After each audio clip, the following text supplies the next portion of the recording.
Pela primeira vez aqui no canal, Carol Sardá, vamos reagi-la lá no Manual do Homem Moderno, do Edson. Maravilhoso também. Existe feminismo na pornografia com Caroline Sardá? Vambora?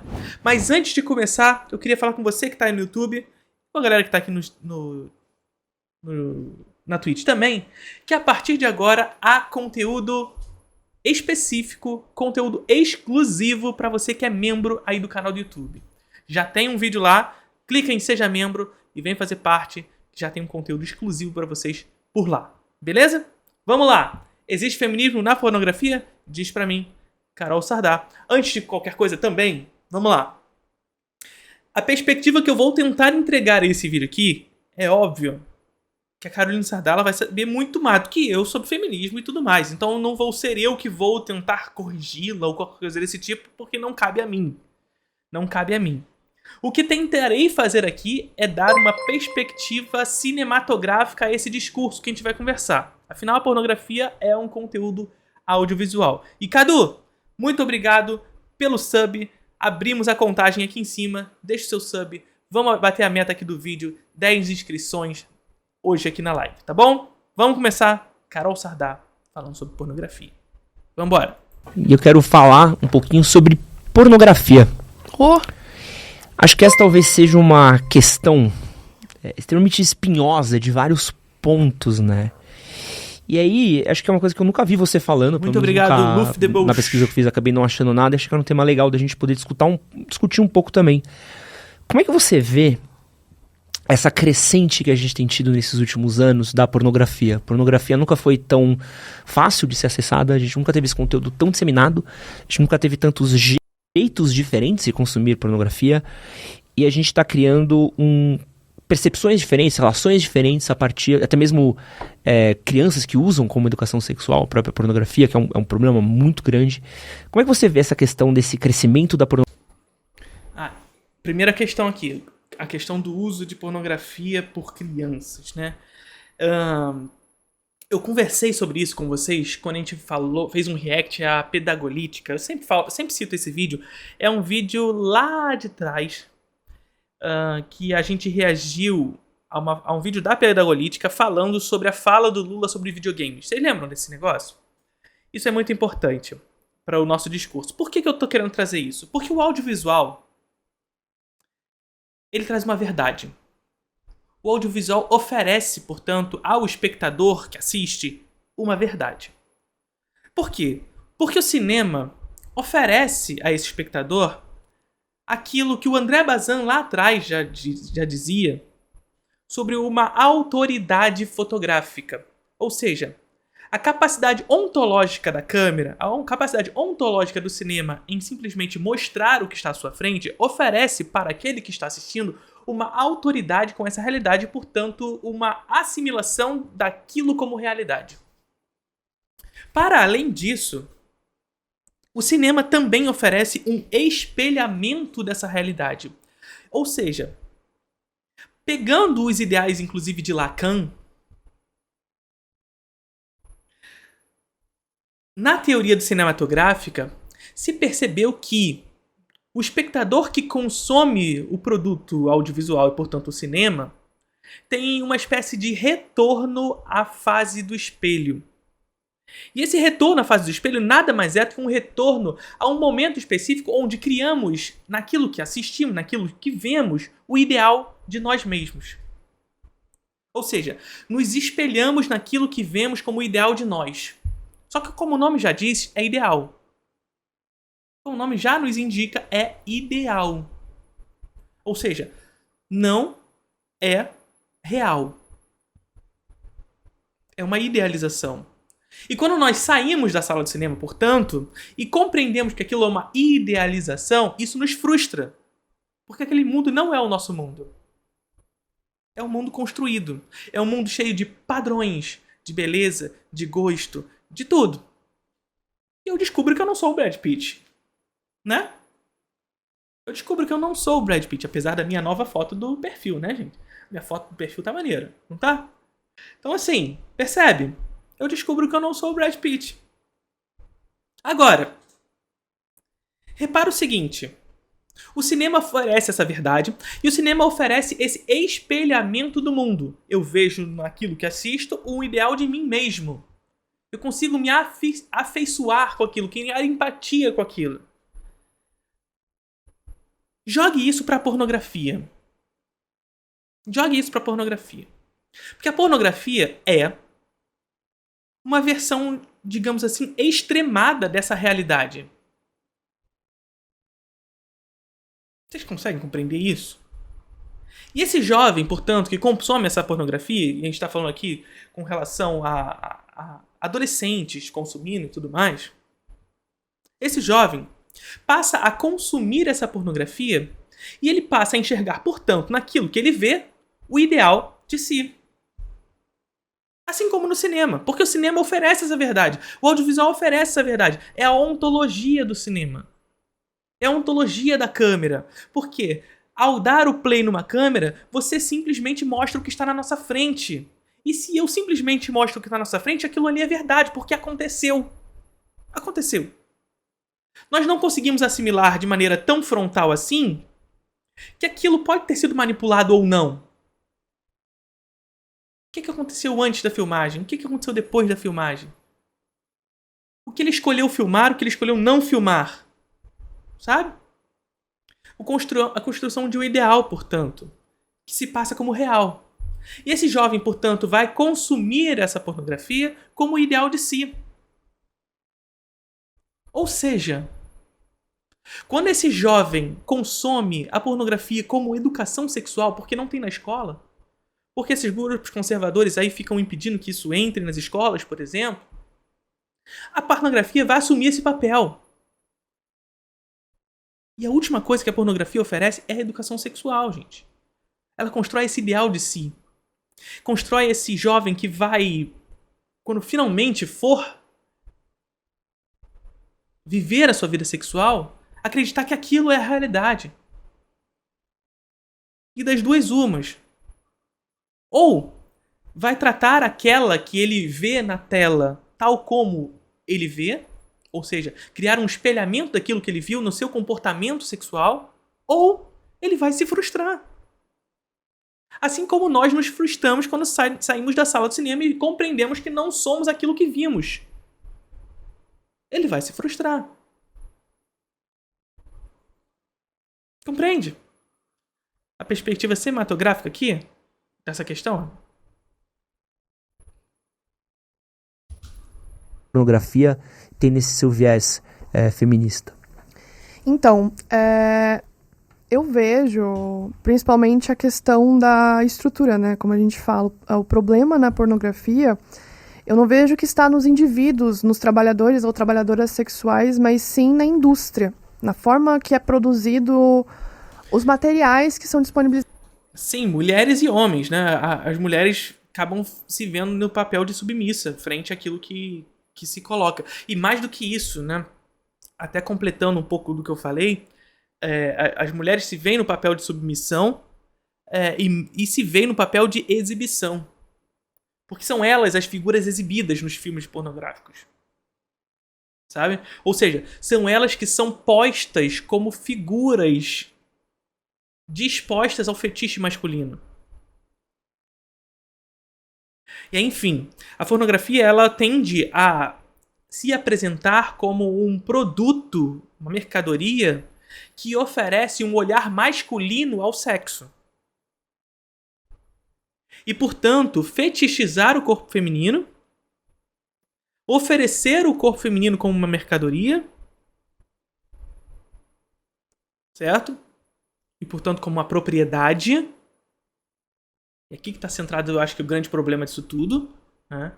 Portanto, como uma propriedade que, portanto, mais uma vez, exibe o corpo feminino. E aí, quando a moça vê uma pornografia, e a gente já viu lá nos textos da Laura Mulvey, por exemplo, que isso é uma questão histórica, na verdade, entregar o prazer no olhar no cinema e portanto, a escopofilia é historicamente masculina. E a mulher, historicamente, aceitou, digamos assim, esse prazer no olhar masculino como o normal. E aí quando ela vê isso na pornografia, ela acaba criando esse espelhamento também. E se frustrando também. E também se frustrando. Ainda mais, claro. Né? Porque não é assim que é.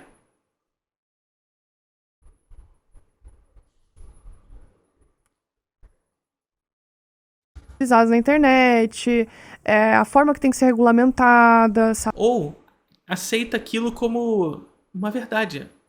É assim que deve ser. Tudo isso tem que ser de alguma maneira regulamentada, porque, como você falou, existem crianças que às vezes acessam isso na internet. Ah, não, a gente tem pesquisa que crianças de, Muito obrigado, de 10 anos já estão assumindo. Viciando em É bem grande, assim, tipo, acho que é coisa de 70%. As pesquisas não tem dados tão recentes assim, mas das pessoas que começam a consumir pornografia já têm acesso a partir dos 10, 11 anos de idade. Sim, sim. Isso é muito louco. A pornografia, ela é uma questão bem espinhosa, assim, no feminismo, porque existem várias visões diferentes, né? A gente vai ver, por exemplo, feministas radicais que vão querer total abolição da pornografia. Total abolição. Elas vão dizer que o problema real é que a pornografia é um estupro assistido e tudo mais. Aí vai ser a visão das feministas radicais. Eu já parto de uma premissa onde o problema não tá de você ver sexo, sabe? De você ter a visão, porque existem muitas pessoas que só têm estímulos de maneira visual. Então não tem, sempre existiu o estímulo visual, sempre existiram pinturas sexuais, sempre existiram, desde a época de Grécia Antiga, Roma, a gente sempre viu tudo isso acontecendo. E a questão da pornografia, o problema realmente está na indústria por trás. E não nos indivíduos que consomem, ou nas pessoas, nos trabalhadores sexuais que produzem esses vídeos, nas meninas do OnlyFans, o problema não está nelas. Pelo contrário, eu acho que elas têm que ter os seus direitos garantidos, regulamentados, das reivindicações que elas trazem, porque trazem muitas reivindicações, né? Mas o problema realmente está na indústria, não no indivíduo que consome, na mulher trabalhadora sexual, mas sim por trás, como a gente fala, na estrutura que está por trás. Sim, né? Agora aqui, eu acrescentaria ainda que sim, a indústria é o problema, mas para além da indústria, a propriedade privada é um problema com relação a isso, porque isso é anterior à indústria, na verdade, e a perspectiva da escopofilia, certo? Saca? Porque, enfim, a gente conceber que a indústria, de certa forma, ela vai extremar o processo de mercantilização do corpo feminino, de alguma forma, no processo da construção do audiovisual. E a gente sabe que o cinema é uma arte que nasce já no capitalismo industrial. E por isso o nosso estímulo de acreditar que o problema estaria somente na indústria é tentador, né? Mas compreender que, na verdade, a origem disso está intimamente relacionada à origem da propriedade privada, né? E a Carol Sardá sabe disso. Isso não é nenhuma novidade para ela.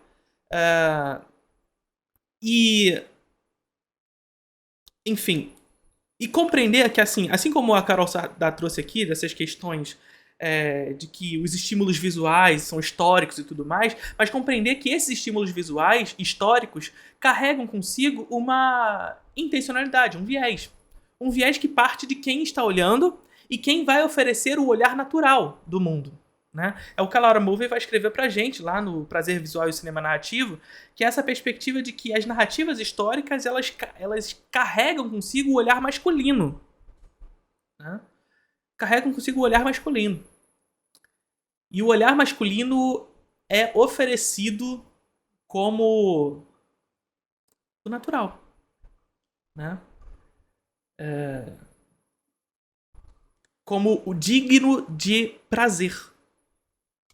Porque a indústria pornográfica muitas vezes vai colocar mulheres em situações muito ruins, sabe? Situações que não demonstra realmente o sexo como ele é. Então acaba criando estigmas sobre o sexo, questões que não são realmente o que rola na vida real, né? Então, tipo... Perfeito. E aí é aquela questão, né? Como a gente estava falando antes, o cinema oferece, através da sua própria ontologia, uma autoridade fotográfica. E essa autoridade fotográfica faz com que esses jovens, e nem sempre só jovens, creiam que aquilo é a realidade. Que aquele é o modo de comportamento que eu devo ter na hora do sexo.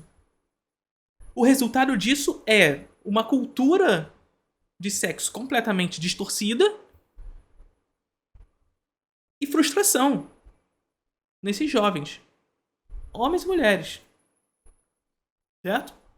Crianças que vão ter contato pela primeira vez com isso nem deveria ter, porque sites pornográficos são acima de 18 anos. Então, essas crianças deveriam ter acesso à educação sexual nas escolas para que elas não tivessem que pesquisar pornografia depois na internet, sabe? E daí entra...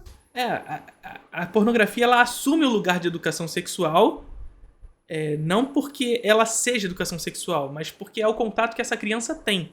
Porque a escola não oferece, muitas vezes a família não oferece, muitas vezes o jovem tem barreiras para conversar com os pais. Não porque necessariamente só os pais ofereçam essa barreira, porque aí muitos pais vão falar, não, mas eu deixo que meus filhos falem tudo comigo, eu sou aberto para os filhos, mas existe uma barreira da criança com o pai como uma figura de autoridade, com determinadas conversas em alguns casos. Alguns casos não, mas outros sim. Por isso que a escola tem que estar nesse lugar também, sabe? Existe a vergonha, sabe? E aí quando você não tem na família, você não tem na escola, você não tem em lugar nenhum, a pornografia vai assumir esse lugar. A pornografia vai assumir esse lugar. Só que a pornografia, ela oferece o ideal de si. O ideal do eu. Não a realidade. Apesar de oferecer-se como uma máscara de realidade por aquilo que a gente já conversou. A ontologia da imagem fotográfica, que oferece uma autoridade fotográfica com a realidade.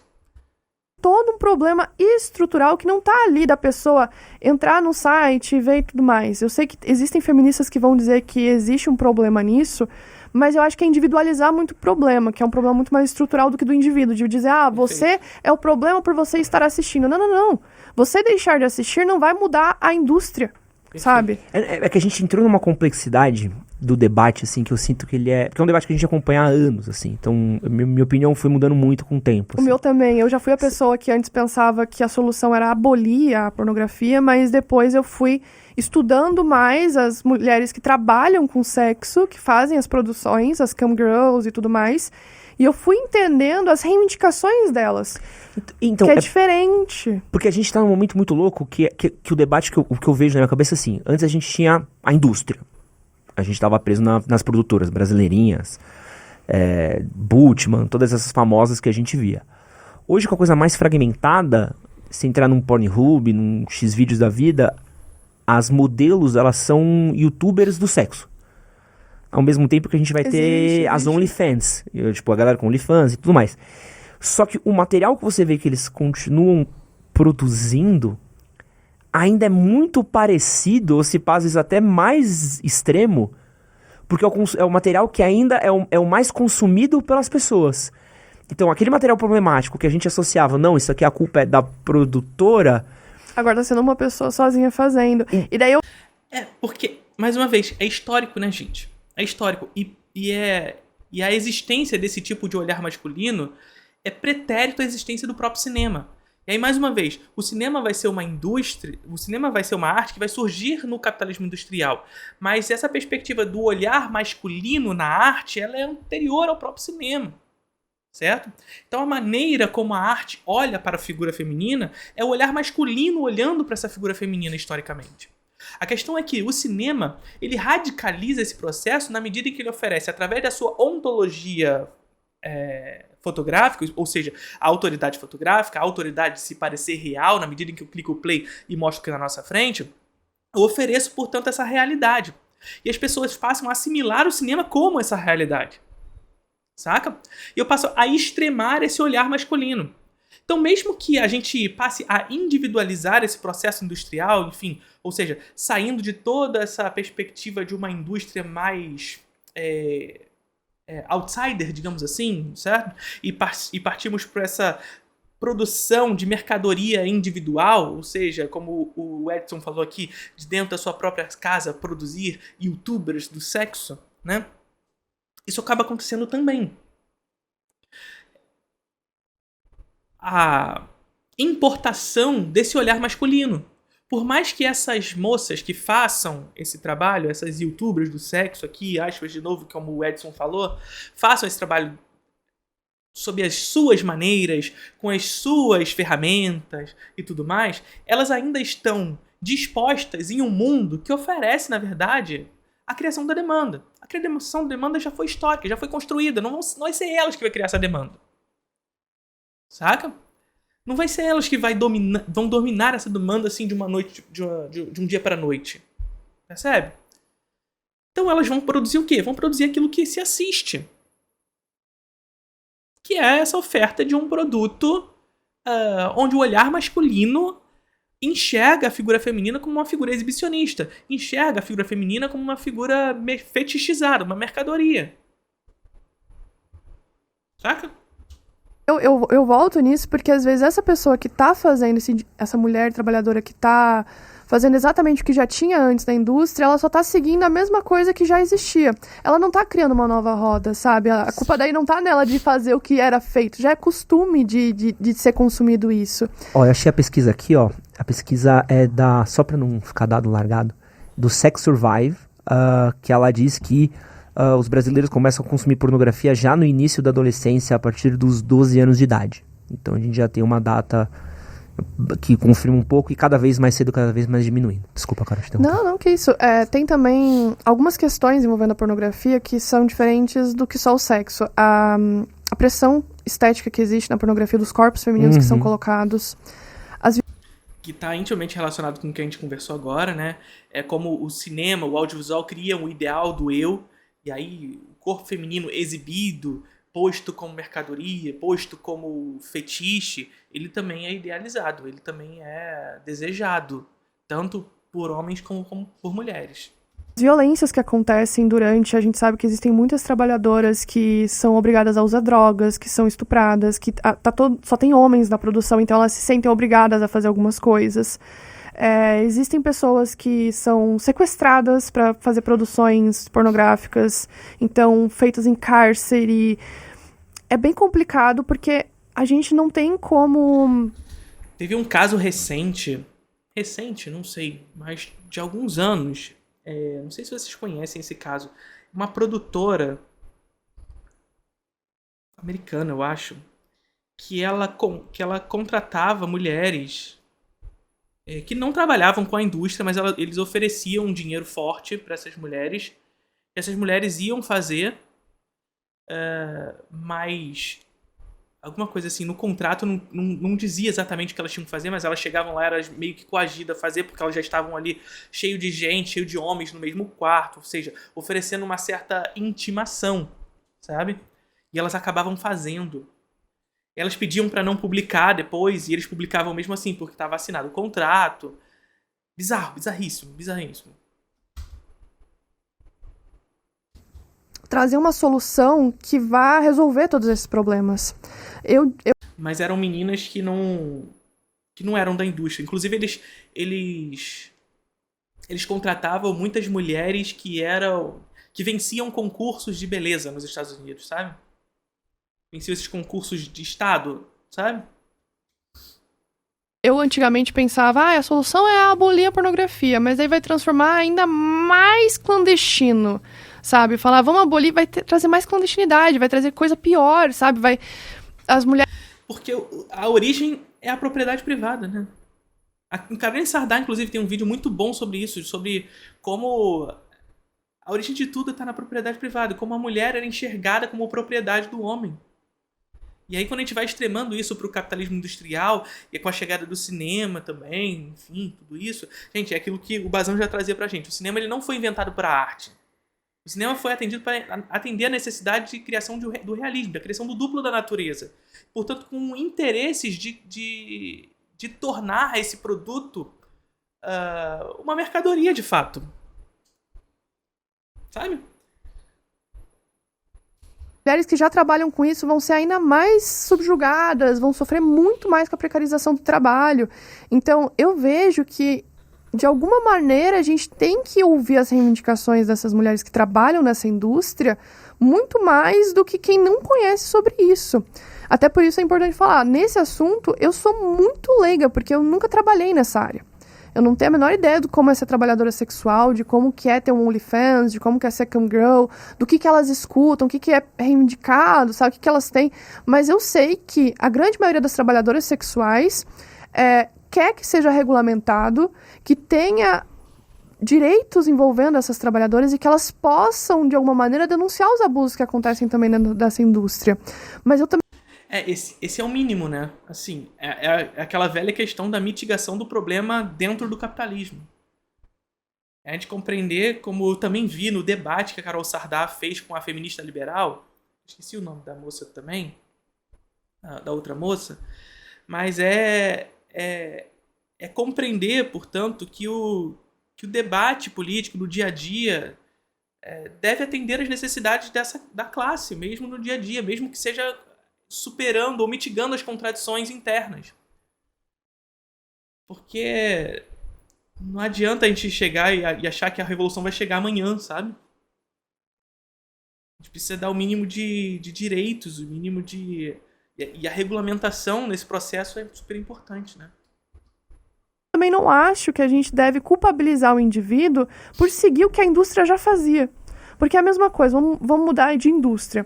Que é a prática normal do capitalismo, né? A culpabilização do indivíduo pelas suas próprias contradições. Indústria da música. A gente sabe que muitas mulheres precisam, de alguma maneira, usar roupa mais curta, mais sensual, fazer coreografias mais performáticas, mais sensuais, porque essa é a indústria.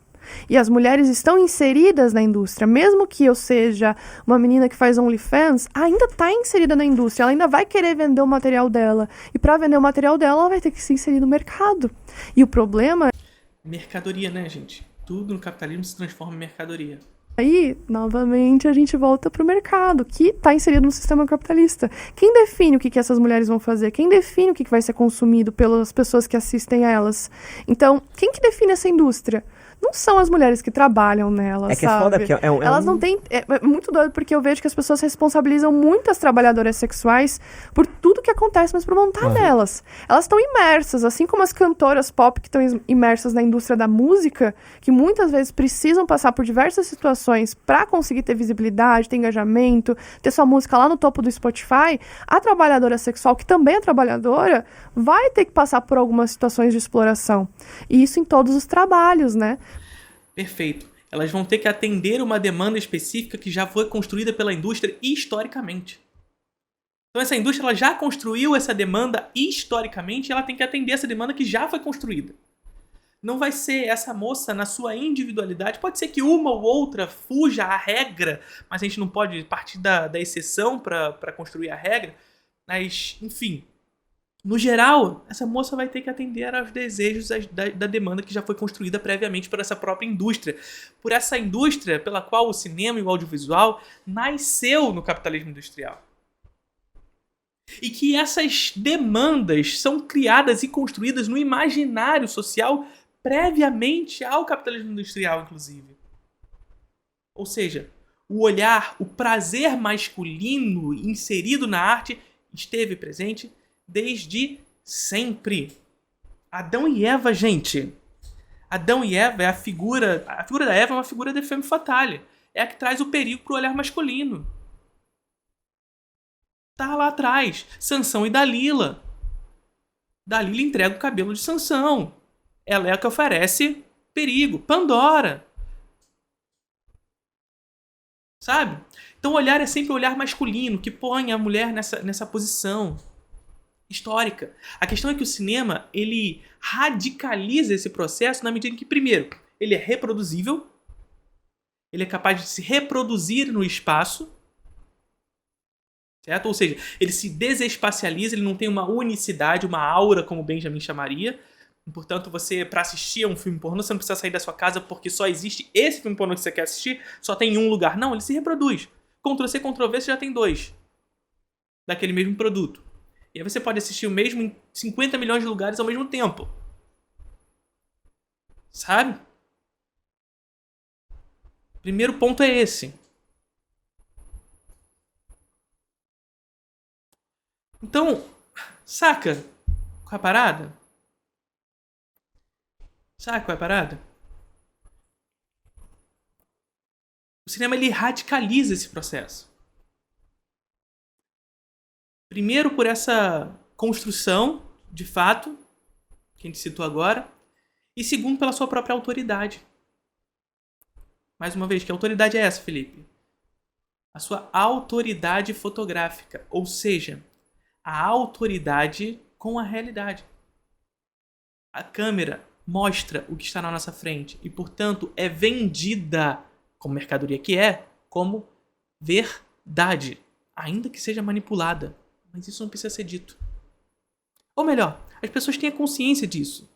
Mas ainda que seja, mesmo manipulada, ela é em movimento. Então aconteceu aquilo. Aquilo esteve ali. Em algum momento ela esteve ali. Sabe?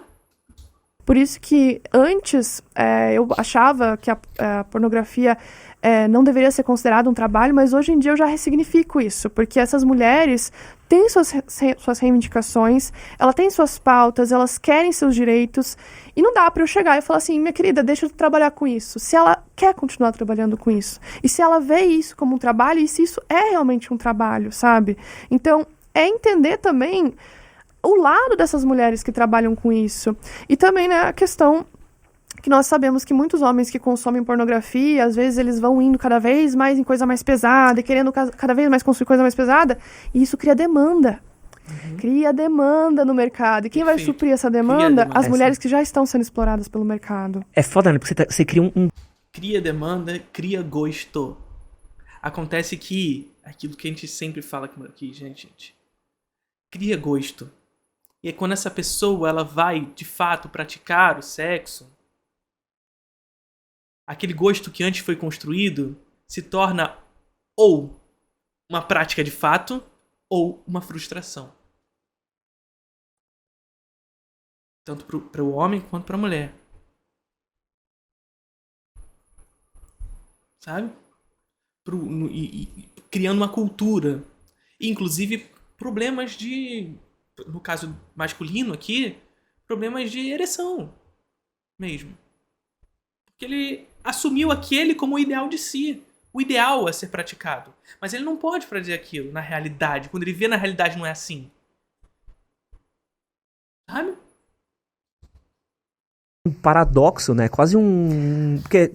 É difícil assim, realmente. É uma indústria que comercializa e explora o corpo feminino e o sexo feminino. Tá. Qual a solução? Pô, vamos deixar as meninas serem donas das próprias produções, mas elas continuam vendendo o corpo delas. Continua no mercado. Mas agora elas têm um dinheiro, mas ela ainda continua sendo objetificada pelo cara que vai consumir e abre a porta de entrada para que... meu conteúdo parou de vender, mas se eu fizer uma coisa mais extrema... Então, parece que mesmo trocando o esqueleto, mesmo trocando... Vai continuar a estrutura. Você mantém a mulher como objeto. Exato. E é sempre o meu papo. Toda vez que eu converso com alguém, eu falo, mas agora as produtoras feministas de sexo, as OnlyFans, melhorou muito mais pra mulher. A propriedade privada, né, gente? Depende. Beleza, agora as minas estão com dinheiro na mão. Acho que isso já é uma parte boa. Só que o problema geral, e o problema que a gente nunca fala também, é a questão que eu acho que é o maior problema do... E também é um processo de individualização. Essa menina está com dinheiro na mão. Mas e todas as outras que serão objetificadas na realidade, né? Porque outros homens consumiram aquele produto. E elas também consumiram aquele produto e não conseguiram enxergar ser o ideal que aquela menina que ela viu no vídeo, né? Da pornografia que você falou é essa questão do o que é sexo. Exato. Porque antes pornografia era uma coisa muito reduzida a homem. O que vai separar o sexo da violência? Não, e Carol, pensa... Antes, quando a gente tá falando de pornografia, era uma coisa muito pra homem, assim. Eu nasci nos anos 80, 90, era uma coisa muito exclusiva, muito fechada, coisa de menino, tinha uma outra produtora e tal. Hoje, a gente já, conversando com psicólogos, terapeutas, a gente já vê mulheres viciadas em pornografia. Consumindo também, né? Aumento do consumo de pornografia por mulheres, porque agora tá começando a ter também pornografia voltada pra mulheres. Ou até às vezes nem voltada pra mulher. Então, algumas que elas consomem, né? Vai virando uma roda... muito louca, né? Essa é uma das questões mais difíceis de chegar num cerne, né? Tanto a pornografia quanto a prostituição são duas pautas que são muito espinhosas no feminismo, porque a gente parte muito da nossa visão, às vezes, moralista sobre essas paradas. Então, a gente tem uma visão, uma opinião, que às vezes não é da pessoa que trabalha com isso. Então, eu gosto muito de falar que quando a gente fala de trabalho sexual, sempre ouvir as reivindicações das trabalhadoras sexuais, porque eu não sou uma trabalhadora sexual, né? Mas ouvir o que elas vivenciam, quais são as reivindicações delas, o que é esse trabalho para elas, é muito mais importante do que eu chegar como uma salvadora novamente e falar vou salvar vocês, mulheres que estão sendo oprimidas, sendo que, na verdade, essas trabalhadoras sexuais têm agenda, têm pauta, têm reivindicações, elas têm dados, elas têm pesquisa, inclusive tem... Deixo de indicação para você.